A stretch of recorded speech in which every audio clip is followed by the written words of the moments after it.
My Web3 journey started in 2018 when I got introduced to trading Bitcoin specifically.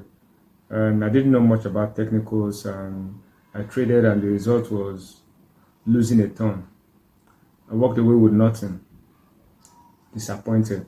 In 2024, I got pulled back in because Notcoin dropped hundreds of dollars to Telegram farmers. I went into clicker games and mini apps. Months later, it was zero rewards and time wasted. And the next was testnets. I grinded tasks, tested networks, and after months, the reward was you are not eligible. I felt used, not valued. And then ambassador programs. I applied to dozens. Some pay peanuts for massive effort. Others ghost you after months of content and community work. Many of them are straight up exploitative. So first lesson, there is no free money in crypto as some people say.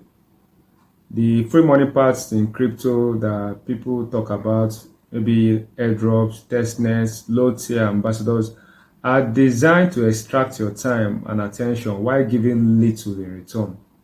Period. Lesson 2. Real value in Web3 or crypto does not come from grinding points. It comes from skills. Projects that truly respect contributors pay fairly and communicate clearly. Lesson 3. Chasing shiny opportunities without building leverage leaves you burnt out and broke. So in 2026, I'm still in Web3, but on my own terms. Less grinding, more learning within and outside Web3. I'll stay informed, but my biggest bet is on myself, mastering a high demand skill outside pure crypto speculation. And I've chosen to do that with workflow automation. I'm currently a beginner, or you may say a novice, in workflow automation. As I learn, I post content on it, and I'm trying to expand my knowledge and skill outside of crypto. Final lesson.